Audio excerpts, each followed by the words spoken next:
Democrats. So again, I just wanted to say hi. Now I'm on YouTube, hopefully going here. And my name is Leonard Clark. It is the year 2016. It's almost done, of December 30th. And what's happening is I'm reporting on a veterans camp here in the Phoenix metro area in Mesa, Arizona. And what's going on is the state government has asked them to go ahead and get out of there. And they're saying, no, we're not. There's some organizers that say many of the veterans here, and they also welcome non-veterans in the camp, are having, this is the only way they can get along with people. And that the leaders of this camp are saying that, essentially they are transitioning people out of the camps into other places. So that's what's going on. The veterans homeless camp, which also invites other homeless people, is still there. It's getting regular visits, and it's in the city of Mesa, but it's in the Valley metro area of Phoenix. It's getting visits from fire department and people like that. There have been government people that have been out there from the state. So that's still going on. As you know, the president, this is world news, essentially kicked out some Russian diplomats, whatever. It's a little bit, I think it's just to say he did something. But in our local newspaper and in some other national newspapers today, there's been some interesting things. One of the best things I have to report to you, brothers and sisters, is the fact that a judge once again said no to a delay of Prop 206, a wage hike. So the greedy bastards, pardon my French, won't give up. The governor says he's neutral on it, Governor Ducey of Arizona, but yet one of his agencies or somebody is actually trying to be part of the court suit or be sympathetic to it and write a brief friendly to it, saying, oh, it's going to hurt us if we give the poor people more money on their minimum wage. And it's amazing, brothers and sisters. I've talked to some folks, like myself, who don't make hardly any money, and like at, fast food restaurants at McDonald's. Most of them are sympathetic, but I'll run across an occasional person who's been really right-wing astroturfed by the Koch brothers. The owner will have to fire me if he has to pay me $2 more. He just won't have enough money. Do you understand how much it's going to hurt the business owner, my millionaire business owner who owns 10 McDonald's franchises? And, they've been brainwashed, because if you're a small business, if you're under a certain amount of workers, guess what? I'm not recommending this, and it wouldn't work anyways because no one would work for you, but they don't even have to pay you if they're a small, tiny little business and you're just starting out. You don't have to meet some of these requirements for minimum wage, but obviously if you don't do it, like if I'm going to go work for you and you say you're going to pay me $6 instead of the new minimum wage an hour, then I am going to leave you and go to somebody else. Sorry, but you can just ask your McDonald's millionaire business owner to give up, maybe one less yacht or one less Mercedes-Benz in his driveway. Screw you. I don't have sympathy. Oh, this is going to lose jobs. Yeah, well, all I know is it's we, the poor people, whenever they have their damn wars and they ask us to go fight, we're the ones who go, and you know what? We're defending these corporations, which I'm not for, but they need to think about that. So anyways, happy to report to you that Prop 206 in Arizona, a judge has once again said no. I think that's just the temporary emergency type of stay. They probably are going to continue to try to fight it. But the longer it stays in place, brothers and sisters, and there's good things that come along with it, with sick time and things like that, the longer, in my opinion, that it stays in place, it's going to be harder to get rid of. But I don't put anything past these corporate Republicans, okay? And quite frankly, I don't put anything past these corporate Democrats. I'm not saying all the corporate Democrats are totally sold out, but I'm sorry, that's why I'm a progressive independent, non-fracking party member. I'm also part of the Arizona Democratic Socialist Party. You might say a dual party member, because we do not accept fracking. It's a crime against humanity. We stand with our indigenous brothers at Standing Rock.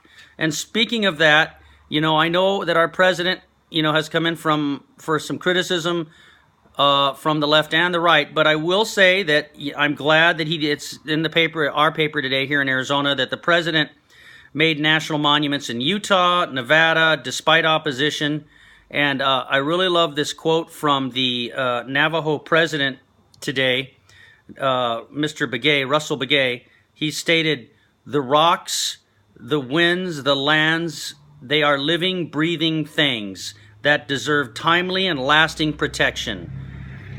And that's what Russell Begay said, and I agree with him. Our indigenous brothers and sisters knew long before the great so-called, superior white man and European culture that the mountains have spirits, that the water has a spirit, that the land. So anyways, now we're coming to find out the hard way that we shouldn't have been doing all this crap to Mother Earth. And one of my conservative family members didn't like that I used the term Mother Earth. Well, sorry, buddy. It's the First Amendment. You don't like it, you don't have to listen. So, hello, Irene. And hello, I got a brother also listening, Resolve. Hello, good to see you guys. So that was good. Let's see. Oh, here in Arizona, and this is inspirational. The headline basically in the paper is, "Survivor ate twigs and snow.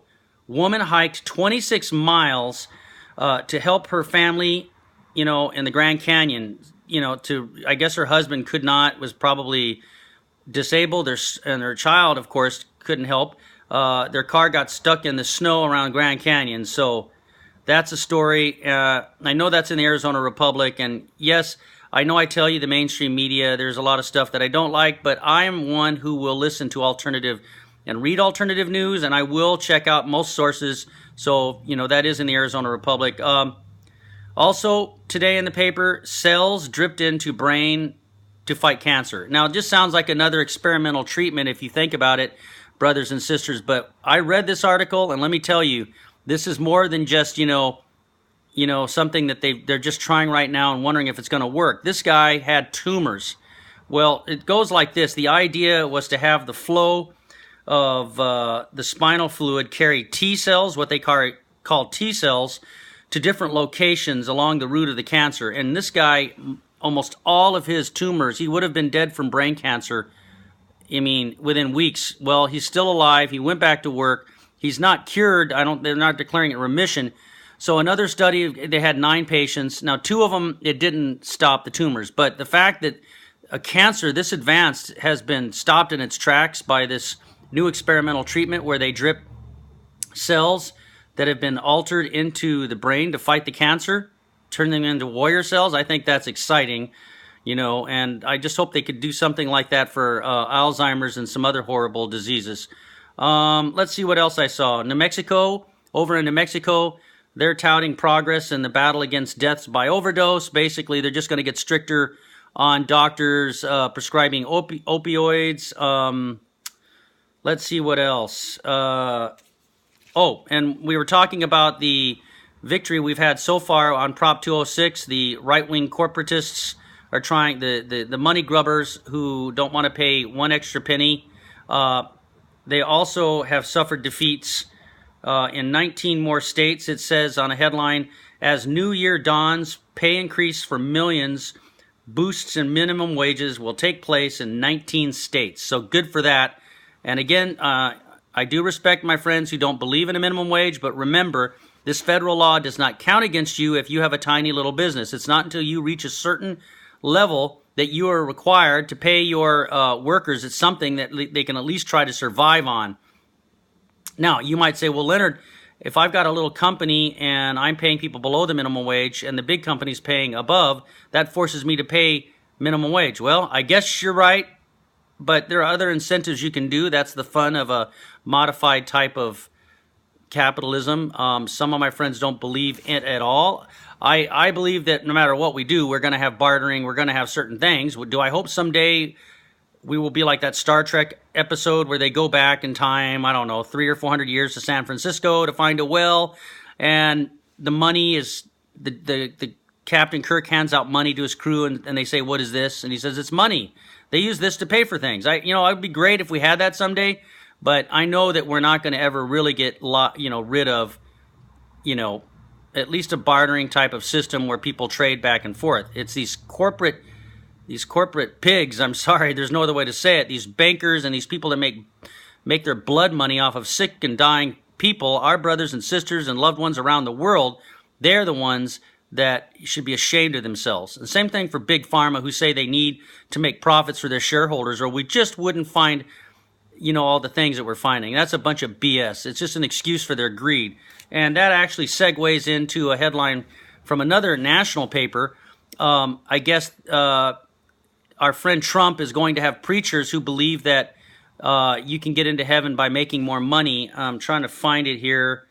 Inaugural to have prayers by prosperity preachers. So there you go, brothers and sisters. It's not, it's easier for a camel to pass through an eye of a needle than a rich man to enter into the kingdom of heaven anymore. It's how much money that's going to justify your grace with God, which of course is baloney. But that's what Trump believes. He thinks he can take his money with him. But he needs to understand, like everybody else, we're all going to die. That's part of the natural way of things. There's nothing we can do about it. I mean, we can try to extend our lives sometimes if we feel we're not suffering, these types of things. But as far as thinking you can take your money with you and these prosperity preachers saying you've got a better chance of going to heaven if you make more money, that's a bunch of BS right there. So, there's been a lot of little things. That's some of the stuff for today. There's so many other things. You'll be happy to know that today they report that, now I can't even think, Rasputin. Today in today's history, a group of Russian noblemen cornered Rasputin, the guy they couldn't kill, the guy that was influencing, I guess, the Tsar's wife or something, and they finally did him in. So that's another little thing that happened. The Gadsden Purchase, which helped make, a large part of where I'm now sitting, purchased from Mexico, and a lot of people say that was a bunch of garbage. That happened.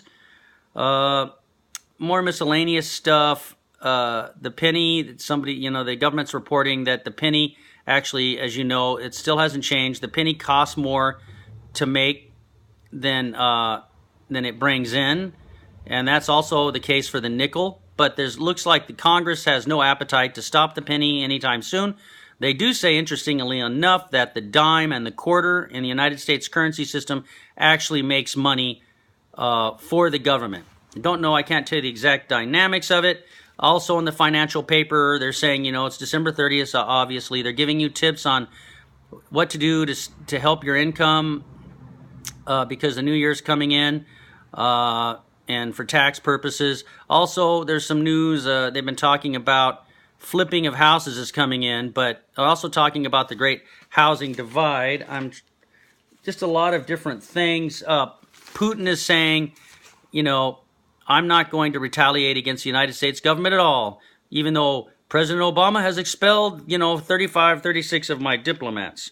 Also on the international front, our Secretary of State, soon not to be our Secretary of State, John Kerry, is basically, saying, you know what, Netanyahu, you're really screwing things up. We do want a two-state solution, but you're letting these extreme right-wingers in the Knesset, who believe in only one nation-state, dictate to you what these things, and you're building on the West Bank settlements, and that's just inflaming the situation.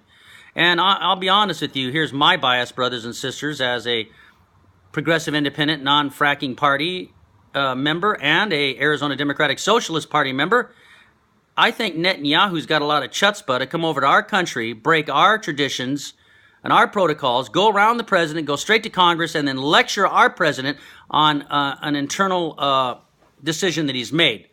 And this is coming from a moderate, somebody who has supported Israel, which gets me into a lot of trouble with you, brothers and sisters. But I am mad as all get all at Netanyahu because he's really hurting the cause here, for Israel, actually, and for Middle East peace.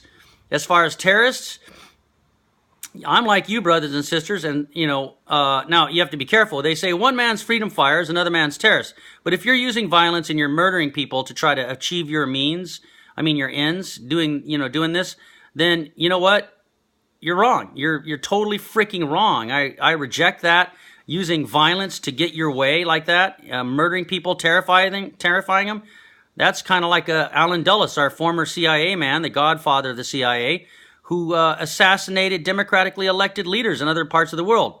And, what we have in Iran today is directly, you can lay